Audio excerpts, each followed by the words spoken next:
Questão Enem 2012. Os carrinhos de brinquedo podem ser de vários tipos. Dentre eles, há os movidos a corda, em que uma mola em seu interior é comprimida quando a criança puxa o carrinho para trás. Ao ser solto, o carrinho entra em movimento enquanto a mola volta à sua forma inicial. O processo de conversão de energia que ocorre no carrinho descrito também é verificado em... Então vamos lá.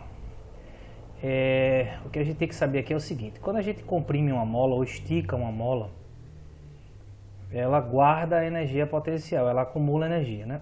É uma das modalidades de engenharia de energia mecânica. Então imagine aqui uma mola, certo? Você vai aplicar aqui uma força para comprimir. Você aplica aqui uma força, essa mola ela vai sofrer uma deformação se comprimindo, certo? Essa deformação aqui, ela tem um tamanho que a gente vai chamar aqui de X.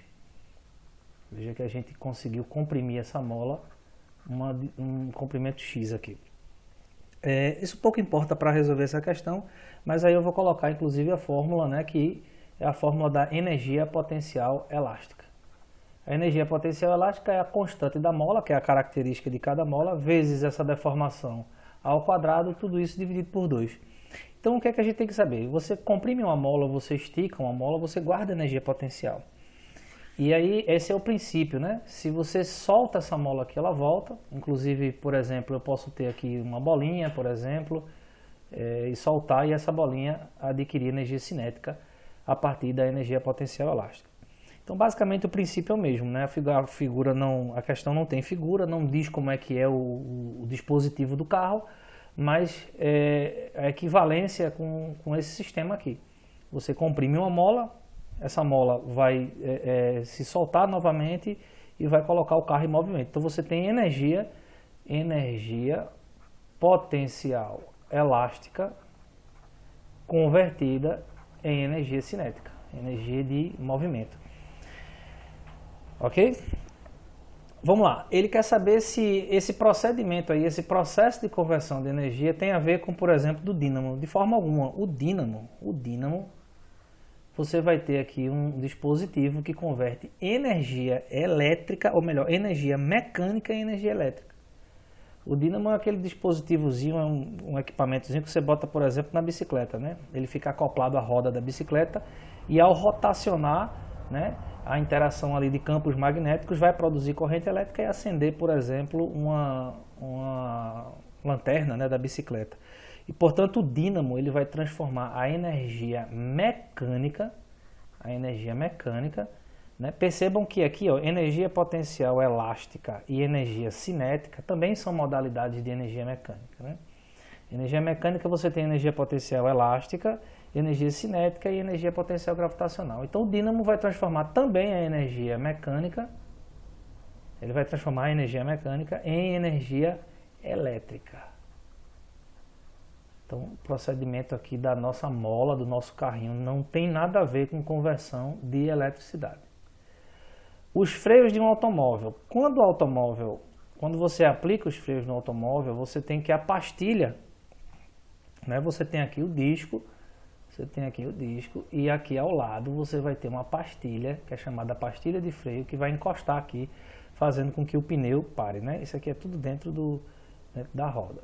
Então, bem, eu não sei se é bem dessa maneira aqui que está desenhada, né? Se é bem por dentro aqui, se é mais aqui afora, mas enfim. Me arrependi de desenhar. O que é que acontece na pastilha de freio? Quando ela entra em contato com o disco de freio, você vai ter ali um aquecimento, você vai ter a dissipação da energia cinética do carro, que também é energia mecânica, né? Você pode representar como energia mecânica ou energia cinética. Isso vai ser convertido em energia térmica, né? Vai gerar ali, ó, você vai produzir calor, né? Você vai aquecer aqui o disco de freio com atrito. Então, energia cinética em energia térmica. Motor a combustão, você também vai ter o que? Agora é o contrário, ó. A energia térmica, você tem lá o pistão, a gasolina, né, que vai entrar em combustão dentro, ou álcool, ou diesel dentro de um pistão. Então você tem ali a energia térmica convertendo-se, né, a expansão dos gases ali, convertendo-se em energia mecânica. ou energia cinética para movimentar o carro, como vocês quiserem imaginar. Energia cinética é uma modalidade de energia mecânica. Usina hidrelétrica. Usina hidrelétrica, como é que funciona a usina hidrelétrica? Você tem aqui uma turbina, né? Você tem, por exemplo, uma queda d'água, você tem aqui uma queda d'água, né? Um rio, sei lá, uma cachoeira, o que você quiser imaginar. Você coloca aqui uma turbina.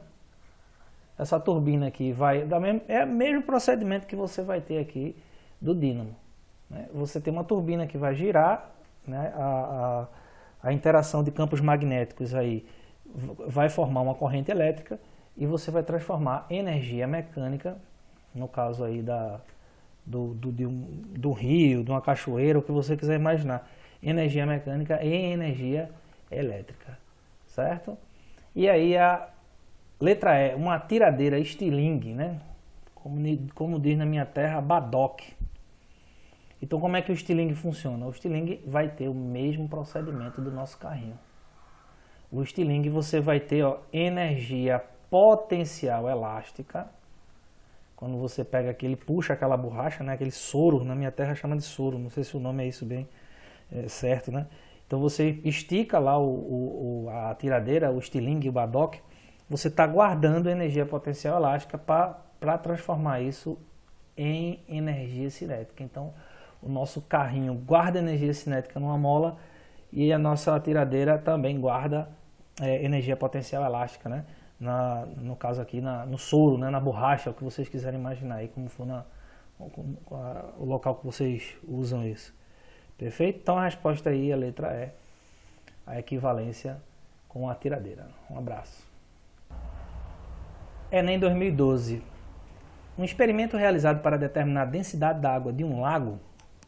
Tá aqui, ó. Isso aqui é a água do lago. Certo?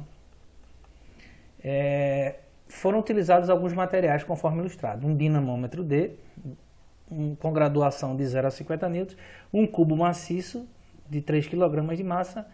E aí foi inicialmente conferida a calibração do dinamômetro e constatou uma leitura de 30 newtons, né, quando o cubo era preso ao dinamômetro e suspenso no ar. Ao mergulhar o cubo na água do lago, até metade do seu volume, essa informação aqui vai ser muito importante, ficar submersa, foi registrada a leitura de 24 newtons no dinamômetro. Então vamos lá. Primeiro, o que é dinamômetro, né? Dinamômetro é um instrumento que mede peso, força. Então quando você pendura, né? Isso tem muito em feira. Feira de antigamente tem um dinamômetrozinho, o cara pesa na caixeira, essas coisas. Então esse dinamômetro aí, quando ele segurou apenas o bloco no ar, né? Sem estar imerso no líquido, a força, no caso indicado aqui, ó, a força-peso dele foi de 30 newtons. Perfeito? A força-peso dele foi de 30 newtons. E quando ele ficou imerso aqui na água, ele passou a pesar, entre aspas, né, aparecer aqui na informação do dinamômetro 24 newtons. Então o que é que você tem aqui? Ó? Vamos lá. Vamos fazer o desenho aqui. Ó. Opa! Tem aqui a superfície do lago. Aqui eu vou ter o bloco. Essa área aqui, vou pegar aqui perdão, dar um enfeitezinho aqui no problema. Aqui você vai ter a água, não sei se vai ficar muito bom essa minha ideia aqui, essa figura, mas tentei fazer da melhor maneira possível. Eita, aqui o bloquinho ficou agora apagado, né? Vamos lá, deixa eu passar aqui por cima de novo. Não foi muito boa ideia que eu fiz, não. Então, vamos lá. Vamos ver quais são as forças que estão atuando aí. Ó. No nosso bloquinho, existe a força-peso, que atua para baixo. Existe o empuxo, que é essa força ascensional, né, que um corpo ele sofre quando ele está imerso aqui no líquido. É por isso que a gente acha que está pesando menos quando a gente entra na água, dentro d'água, né, porque a gente sofre essa força aqui. E tem essa força, que na verdade é a atração, né, desse fio aqui, que é justamente o registro lá do dinamômetro. Esse F aqui é justamente o registro do dinamômetro. Então o que é que a gente vai ter aqui nessa situação? Já sabemos que o peso do bloco equivale a 30 newtons, certo? Então, quando a gente fizer agora a relação aqui de força, né, vamos fazer o diagrama de corpo isolado, o que é que a gente vai ter? O corpo está em equilíbrio. Então, eu posso afirmar aí que P é igual ao empuxo menos a força F. Quem vai ser essa força F aqui? Essa força F vai ser exatamente os 24 newtons. A leitura que o dinamômetro vai fazer é exatamente dessa força aqui. Perfeito? É peso, aliás, mais, né? Eu tenho dois vetores apontados aqui na mesma direção e no mesmo sentido para cima e um para baixo. Então aqui a gente tem a equivalência de intensidade. Muito bem. Como é que a gente faz para calcular o empuxo de um corpo? Vamos lá. Empuxo é o produto da densidade pelo volume, pela gravidade. Esse volume aqui é o volume imerso do corpo. No caso aqui ele está metade do volume imerso. A densidade não é a densidade do corpo, é a densidade do fluido que ele está imerso. E aqui é a aceleração da gravidade. Para decorar é devagar. Só para você decorar essa fórmula aqui. Ó. É devagar. Empuxo, densidade, volume do corpo imerso e aceleração da gravidade. Então vamos substituir aqui, ó, peso vai ser o empuxo, que é D vezes V vezes G mais F. Como é que eu faço? Como é que eu faço para isolar aqui a densidade, que é a pergunta, né, da questão? dVg vai ser igual a P menos F, esse F passa para o outro lado da igualdade trocando o sinal. E a densidade vai ser o peso menos a força F, poderia ser uma força de tração, poderia representar pela letra T também, mas vamos deixar F.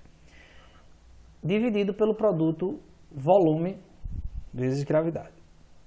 Perfeito? Vamos lá.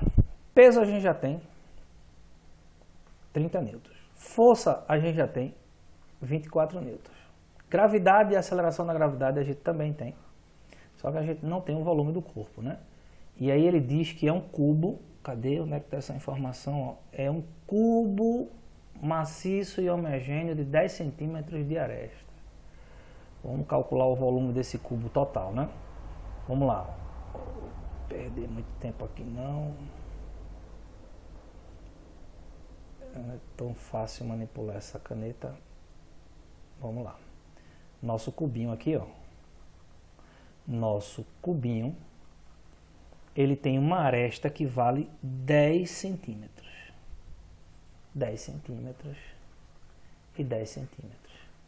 O cubo ele tem todas as arestas iguais. 10 centímetros é a mesma coisa de 0,1 metro, que eu posso trabalhar isso aqui em potência de 10. Ó, 1 vezes 10 elevado a menos 1 metro. Perfeito? Acho que vai ficar mais fácil trabalhar com potência aqui. Enfim.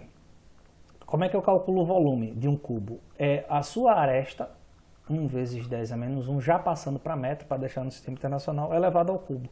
Isso aqui vai dar 1 vezes 10 elevado a menos 3 metros cúbicos. Isso aqui é o volume do cubo. Perfeito? Ou 0,001 poderia ser assim também. Eu acho que não vai fazer nem tanta diferença trabalhar com potência de 10 ou não. Vamos voltar aqui agora para a nossa conta. Vamos lá, quem é o peso? O peso é 30 newtons. A força lida no dinamômetro é 24. O volume, agora veja só, o volume é o volume imerso. O volume imerso e o volume do nosso cubo ó, é metade imerso. Ok? Essa região aqui ó, é a região que está imersa na água. Então você vai ter que dividir isso aqui por 2. Tranquilo? Então, ó, V 0,01 dividido por 2, eu não vou trabalhar em potência de 10 não, acho que ficou mais fácil assim, vamos ver, né? Dá 0,005 multiplicado pela aceleração da gravidade, que é 10, tá certo? Então aqui eu vou ficar com 6, aqui eu vou ficar com 10 vezes isso, que dá 0,005. Aqui eu vou ficar com... talvez fosse melhor passar para a potência de 10 aqui, ó. Vamos ver, ó. Aqui vai ficar 5 vezes 10 elevado a menos 3, né? Passando a vírgula 1, 2, 3. Se você quiser fazer já a divisão, tudo bem. Só que eu gosto de treinar o pessoal em potência de 10. 6 dividido por 5 vai dar 1,2 vezes 10 elevado à terceira. Como eu usei tudo no sistema internacional, a densidade vai estar em quilograma por metro cúbico. E se você observar aqui a pergunta dele, Foi em grama por centímetro cúbico, mas é muito fácil de passar um para o outro. Ó, 1 quilograma, ou melhor dizendo, 1000 quilogramas, que é a densidade da água, por metro cúbico, corresponde a 1 grama por centímetro cúbico. Ou seja, para passar de quilograma por metro cúbico para grama por centímetro cúbico, o que é que eu faço? Eu multiplico isso aqui por 1000. E o contrário, o que é que eu vou fazer? Eu vou dividir aqui por 1000, que é o caso. Né? Eu quero passar aqui, opa, é o contrário, né? Só um instantinho aqui. Certo? Na verdade é só isso aqui, ó. Passar de grama por centímetro cúbico para... Oh, desculpa aí, pessoal, tem um errozinho aqui. Perdão. Divide, né? Como é que eu faço para transformar 1000 em 1? Se eu multiplicar por 1000 vai ficar um lapso agora. Eu tenho que dividir, ó, para passar de quilograma por metro cúbico para grama por centímetro cúbico, eu divido por 1000 e o contrário eu multiplico. Então, ó, pegando esse valor aqui e dividindo por 1000, ou 10 a terceira, qual é a densidade? Qual é a densidade? Olha só, densidade. Só para dizer para vocês que esse bicho começa aqui e termina aqui. E agora está vindo para cá. A densidade da água, do fluido ao qual o bloco está imerso, é de 1,2 grama por centímetro cúbico. Então a resposta aí, ó, letra B de bola. Beleza? Um abraço a todos.